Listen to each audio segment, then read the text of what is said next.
Hi everyone, I'm Gary, and welcome back to my campaign log where I talk through my current playthrough of Curse of Strahd. So this is session 4 of that campaign, and we are well on with it now. So I'll just quickly restate who my players are.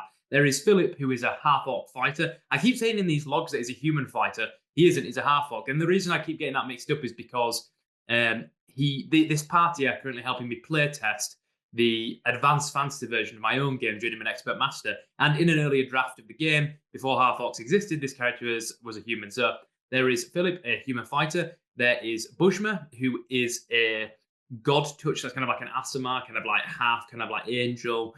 Ranger, and she's kind of like a Janissary. There is Devron, who is a human wizard. And there is also Kevin, who is another god touched, and he is a druid. I'll put a little info card at the bottom, just to remind everyone as I go through this. So as I said, I'm into session 4. We ended last session on a massive kind of, I want to say a high, but a kind of slightly panicked downer because Strahd had attacked the Abbey of St. Markovia, and they had desperately teleported out of there to get away and had to leave their ally behind, Van Richten. They suspect that someone else they've met at Hardin had betrayed them, but they weren't too sure. And they teleported to the Wizards of the West winery, the winery that's in the west of the Valley of Barovia. And I think it's worth saying that because I don't often get to say this in videos and talk about my experience of game mastering kind of like specific sessions. I just talk about my experience playing like modules, for example, or very specific scenarios. But play on Friday night after work. And this session, I turned up to it and I was very tired.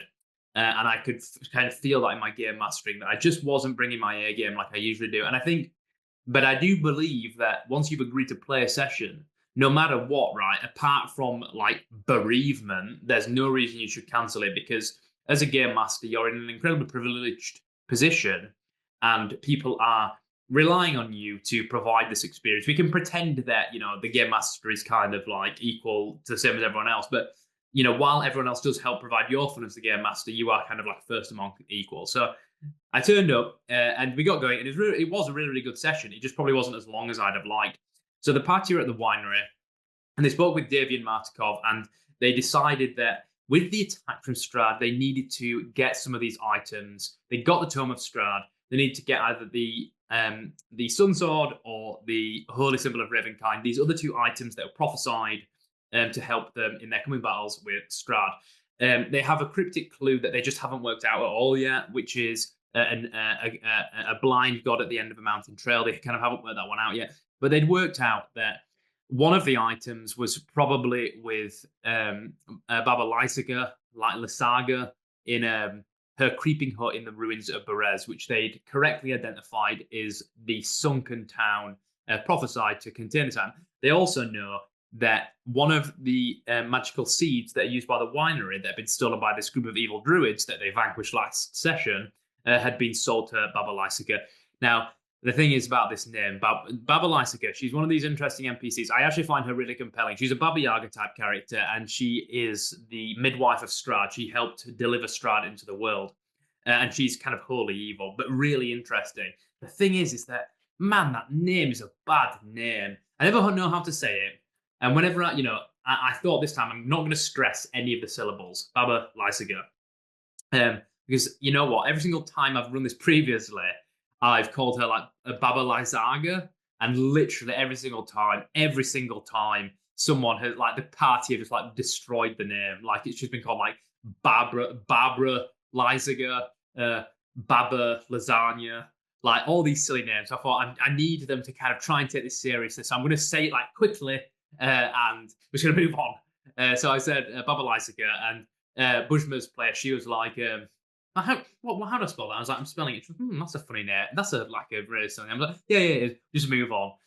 So the party decided that they were going to head to the Sunsword. Now, I'd already foreshadowed in a previous session that the Sunsword entered Barovia, was brought here by a knight who was slain by Strahd, and that this knight had been living a bit based at Argynvost Holt, which is a ruined manor, a haunted mansion in Barovia.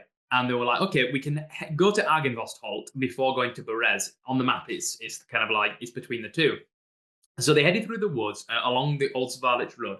and arrived at Argynvostholt.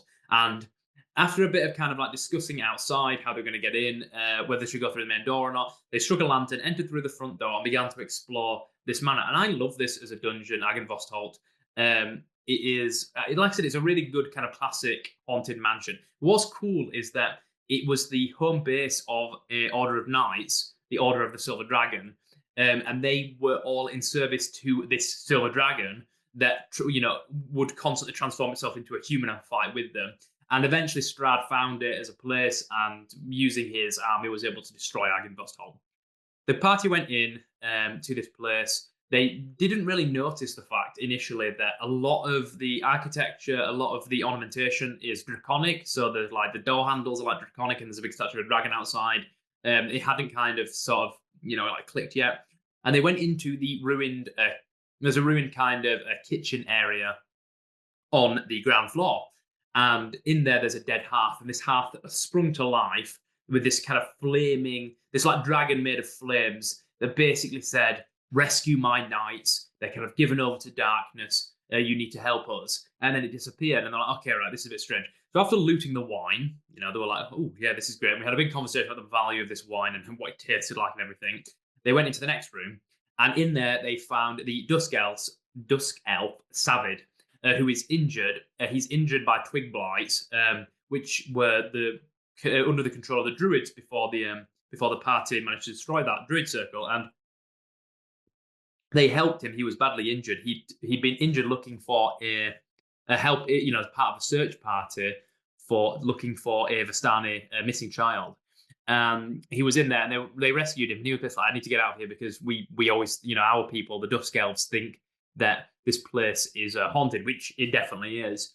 And the party asked him. They noticed that it was a Dusk Elf, and they said that they'd met Rahardin, who was another Dusk Elf. And he like spat at the name. He was like, "I'm not engaging with this." And they managed to persuade him to open up a little bit before he left. And they asked him, "What's going on with Rahardin?" They said that Rahardin was involved in this great massacre of my people when Strahd came to power in the valley.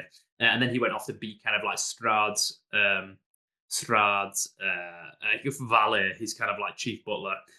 So they're all right. Okay, so we were right not to trust him. And Savid left. They continued to explore the manor. And eventually came to the ruined chapel at the back, the ruined chapel to the Morning Lord. And in there were 3 knights, which were kind of like in supplication, kind of praying, but they're death knights. They were really powerful, and they attacked the party because they have been corrupted by the evil of this place. They attacked the party, and it was a really fraught fight. Those characters, they have a 2, death knights in Gem. They have a 2+ armor save and a 4+ power save, which made them really, really hard to hit. Really hard to damage, easy to hit, but hard to damage. And the party put up a really good kind of effort. And part of it was just the fact that the party were able to the fighter Philip was just able to just keep taking hits and kind of keep tanking in order to kind of keep the party in. But the thing is, if he'd have gone down, I think quite quickly those knights would have overwhelmed the party. But ultimately, the party succeeded. They were able to defeat these knights. And then in the chapel, the spirit of Argynvost, the Silver Dragon, came to them and basically said, "You need to go to Berez. You must get this Sun Sword.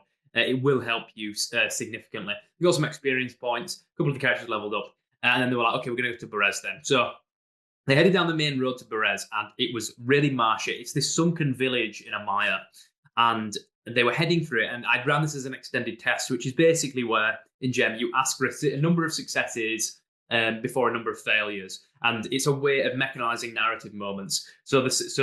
And players can suggest any particular test, but it might be that some tests are more relevant than others, so they may get a bonus or a penalty. So crossing a map or searching through a kind of sunken town, I was like, okay, survival is going to be really useful, tracking is going to be really useful, knowledge nature is going to be really useful. And the players are like, okay, I'll try this, and they're rolling different tests, and they're slowly succeeding, avoiding these kind of like marshy sinkholes, and eventually they make it to Babalai Saga's hut, which is kind of like this very generic. It is like Baba Yaga's hut. It's like a creeping hut. It's not on chicken legs, but it's a creeping hut. And hanging from it, there's 2 cages full of ravens, and they already know that the ravens in Barovia are probably part of the Martikov family, which are a group of were ravens. They own the winery. So okay, what we'll do is we'll sneak up, we'll climb up, and we'll try and get rid of these. Ravens. We'll let them go, and then we'll creep up and see what's going on. So they climbed up to the door and they looked in and they identified that it worked out that Baba Lysaga was not in. She was like out doing something. So they're like, okay, what we'll do is we'll let the were-ravens out and then we'll go in. So they let the were-ravens out and they entered her hut and they began to kind of search around. And pretty quickly they noticed that this green light was issuing from beneath the floor. So they lifted the floor up and they found a chest that was covered in glyphs of warding. So then what happened was Kevin was able to Devran was able to dispel magic on it, and they got in and they found a seed. They found one of the seeds that they were missing, and they found the Sunsword. Philip picked it up, and I like the idea of it being like a lightsaber where like they pick the hilt up and then this blade of sunlight goes out the top. And he's like, oh, this is like really cool. It's been a while since they got a really interesting magic item as well. Now at this, I asked them to roll a d4, and they rolled and they got a 1. I said, okay, Baba Saga, the Kevin who was on watch outside, they said, you can see that she's kind of in a broomstick and she's coming back towards her house. And we're like, oh, we better get out of here quickly. So they quickly fled into, like, out of the woods. Oh, no, they were going to flee. Like, we're not going to get out of here. Then Devon was like, I still got enough FP. I want to cast Dispel Magic today. I'm going to teleport us back to the winery because it's close enough for me to teleport us there like it was last time. So that's what they did. They teleported out. Now, they are making a lot of enemies in this kind of like module. But Strahd hates them now. Rahadin, a bit suspicious. Well, definitely suspicious, like not cool guy at all. Baba Lysaga. And this is all going to come back to bite them, almost certainly. I'm really looking forward to several of these things, coming into fruition. One thing that Argynvost also said to them is, you need to get my skull and return it here to let my knights kind of like lay them to rest. My skull's in Castle Ravenloft. So they're also increasingly getting other reasons besides just facing Strahd to go to Castle Ravenloft. So that was my latest session. It was actually, like I said, we played for maybe 2.5, 3 hours, not as long as we usually would. And we didn't get through as much as we did. But like I said, it's because, game masters need kind of like, need self-care too. And I was just too tired. It was like 11 o'clock at night. I was like, I need to rest. But I'm playing again this week. And I'm really looking forward to seeing what they're going to do, because one thing that I'm really enjoying, and I always enjoy this about Curse of Strahd, is session to session, it's contained enough that I don't need them to tell me at the end of the session, what are you doing next session? Actually, they can have that very organic and quite pleasing and enjoyable discussion at the start of the session about what they're going to do. And I'm really excited to see what they're going to do. But as ever, hopefully you've enjoyed listening to this. This is not scripted. It is not from notes. It's just me musing for, I don't know, a quarter of an hour, 20 minutes, or whatever. If you've enjoyed, like and subscribe, all that good stuff. But otherwise, thanks for listening. I'm Gary, and I'll speak with you again soon.